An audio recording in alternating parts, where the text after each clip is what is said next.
नमस्कार विद्यार्थी मित्रांनो, इनफायनाइट मॅथ्स विथ सुबोध या युट्यूब चॅनलमध्ये आपलं सर्वांचं स्वागत आहे. आज आपण बघणार आहोत इयत्ता 10वीचं जे मॅथमॅटिक्स आहे, मॅथमॅटिक्समध्ये जे अल्जेब्रा आणि जॉमेट्री असे जे दोन पार्ट आहेत, या दोनही पार्टचं जे चॅप्टर वाईज मार्क्सचे डिस्ट्रीब्युशन आहे, म्हणजे प्रकरणाच्या प्रमाणे मार्क्स कशा प्रमाणे आहेत, कुठल्या चॅप्टरला किती मार्क आहेत, हे आजच्या या व्हिडिओमध्ये आपण बघणार आहोत. तर व्हिडिओला सुरुवात करण्याआधी अजूनपर्यंत जर नवीन असाल आपल्या चॅनलवर आणि चॅनलला सबस्क्राईब केलेलं नसेल अजून तर लगेच आपल्या चॅनलला सबस्क्राईब करा आणि बाजूला जे बेल आयकॉन आहे ते पण प्रेस करा, जेणेकरून आम्ही बनवलेला प्रत्येक व्हिडिओची नोटिफिकेशन ही सर्वात आधी तुमच्यापर्यंत पोहोचेल. चला तर सुरुवात करूया. बघा, सुरुवातीला आपण अल्जेब्रा जो आहे या अल्जेब्राचा पार्ट पाहूयात. बघा, अल्जेब्रामध्ये जे 6 चॅप्टर आहेत, या 6 चॅप्टरनुसार जसं की मार्कचे डिस्ट्रीब्युशन दिलेलं आहे आणि इथं टोटल तुम्हाला 60 मार्क दिसत आहेत. तर हे जे 60 मार्क्स आहेत, तुमचा पेपर तर 40 मार्क्सचा असणार आहे, परंतु हे 60 मार्क्स विथ ऑप्शन आहेत. म्हणजे जसं की एखादा प्रश्न असतो की ज्याच्यामध्ये आपण याच्या आधी बघितलं की पेपरचा पॅटर्न कशा प्रकारे असणार आहे. त्याच्यामध्ये ऑर मध्ये प्रश्न असतात की 3 दिलेले आहेत आणि 2 सोडवायचे आहेत, 4 दिलेले आहेत, 3 सोडवायचे आहेत. अशा प्रकारे जर काउंट केली तर ते 60 मार्क होतात. पण जर टोटल वेटेज जर बघायला गेलं तर ते 60 पासूनच काउंट केल्या जाईल, कारण जर linear equation in two variable suppose 12 मार्काचा आहे, तर याच्यामध्ये हे 12 मार्कचे प्रश्न कसे विचारले जातील असं समजा की linear equation in two variable या प्रकरणावर 3 प्रश्न विचारले. हे समजून घ्या फक्त एक उदाहरण समजण्यासाठी, किंवा 3 प्रश्न विचारले, प्रत्येक प्रश्नाला 4 मार्क आहेत. तर 4 मार्क जर प्रत्येक प्रश्नाला असतील तर 3 प्रश्नाला झाले 12 मार्क. परंतु त्या 3 प्रश्नापैकी जर 2च प्रश्न सोडवायचे असतील तर त्याला झाले 8 मार्क. तर अशा प्रकारे ऑर मध्ये जे प्रश्न असतात ते पकडून काय केलेलं आहे, ते पकडून तिथे टोटल 60 मार्क असा तुमचा टोटल 60 मार्कचा पेपर असणार आहे. परंतु पेपर असणार जो आहे, पेपर जो असणार आहे तो फक्त 40 मार्काचा असणार आहे, परंतु राऊंड फिगर जे असतात ऑर मध्ये पकडून मार्क ते 60 मार्क होतात. तर बघा, इथे सुरुवातीचा जो चॅप्टर आहे linear equation in two variable, हा अतिशय महत्त्वाचा चॅप्टर आहे, ज्याला की मार्क्स आहेत 12 मार्क दिले आहेत. म्हणजे 12 मार्कचे जे क्वेश्चन आहेत हे या चॅप्टरवर विचारले जाणार आहेत. नंतर आहे क्वाड्रॅटिक इक्वेशन्स. क्वाड्रॅटिक इक्वेशन्स सुद्धा बघा 12 मार्क्ससाठी विचारला जाणार आहे पेपरला. त्याचबरोबर अर्थमॅटिक प्रोग्रेशन आहे जो की 8 मार्क्ससाठी. नंतर फिनान्शियल प्लॅनिंग हा पण 8 मार्कासाठी. प्रोबॅबिलिटी याला सुद्धा 8 मार्कचं वेटेज दिलेलं. नंतर स्टॅटिस्टिक हे 12 मार्कासाठी. म्हणजे एकंदरीत जर बघितलं तर linear equation in two variable म्हणजे 2 चलातील रेषीय समीकरणे याला 12 मार्क्स. नंतर क्वाड्रॅटिक इक्वेशन याला किती आहेत, तर याला 12 मार्क आहेत. म्हणजे आपण याला काय म्हणतो, क्वाड्रॅटिक इक्वेशन म्हणजे वर्ग समीकरणे. आणि त्याच्यानंतर स्टॅटिस्टिक म्हणजे सांख्यिकी, या चॅप्टरला सुद्धा किती आहेत, 12 मार्क आहेत. म्हणजे अतिशय महत्वाचे असे हे 3 चॅप्टर आहेत, 1, 2 आणि 3, ज्याला की 12-12 मार्क दिलेले आहेत. त्याचबरोबर अर्थमॅटिक प्रोग्रेशन, त्याच्यानंतर फिनान्शियल प्लॅनिंग आणि प्रोबॅबिलिटी म्हणजे संभाव्यता याला 8 मार्क.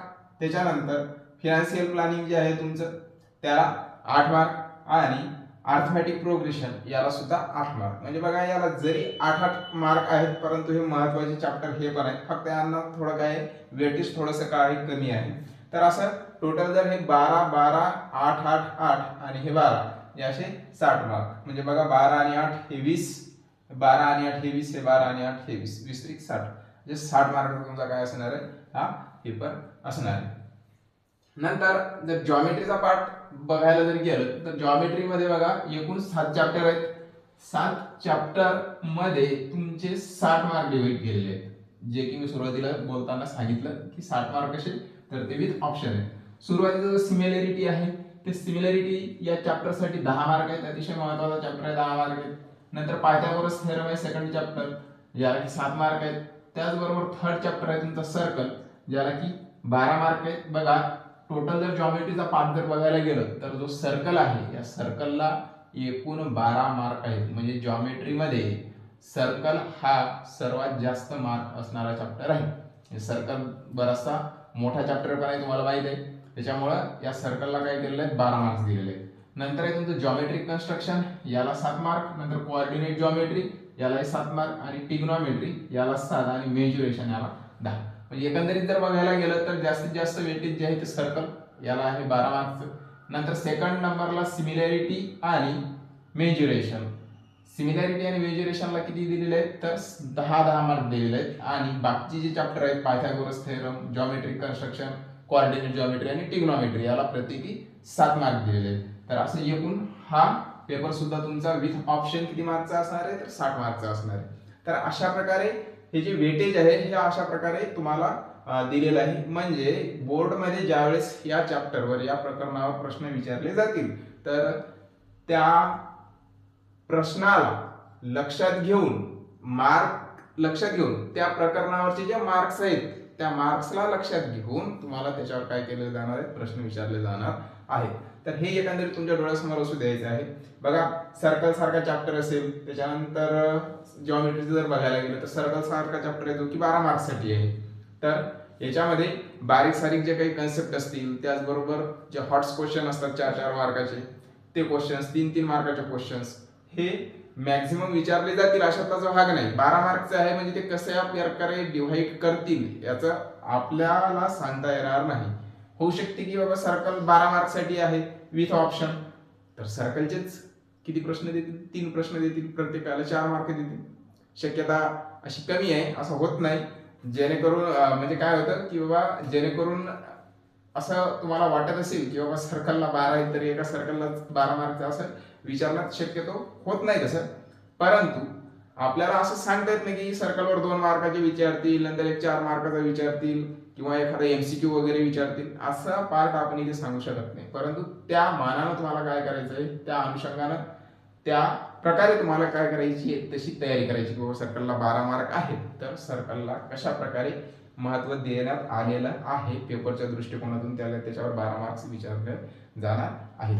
तर अशा प्रकारे हा जो अल्जेब्रा आणि जॉमेट्रीचा पार्ट आहे हा तुमच्या लक्षात आला असेल कशा प्रकारे याला वेटेज दिलेलं आहे. तर आजच्या व्हिडिओमध्ये इथेच थांबणार आहोत आपण.